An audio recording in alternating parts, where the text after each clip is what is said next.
O'zbekiston Respublikasi Prezidentining tegishli farmoni bilan 2025-yil 1-apreldan boshlab retsept bilan beriladigan dori vositalariga cheklangan savdo ustamalarni qo'llash belgilandi. Unga muvofiq retsept bilan beriladigan dori vositalariga cheklangan savdo ustamalari qo'llaniladi.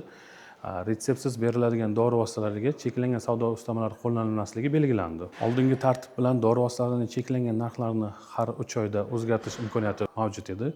Yangi tartib bilan retsept bilan beriladigan dori vositalarining cheklangan narxlarini har 6 oyda o'zgartirish kiritildi. Bundan ko'zlangan maqsad yurtimizda sotilayotgan dori vositalarining narxlarini yanada arzonlashini ta'minlash. Yana bir o'zgarishga ko'ra, dori vositalarining cheklangan narxini belgilangan valyuta kursi arizachi tomonidan ariza taqdim etilgandan keyin o'zgartirish kiritilardi.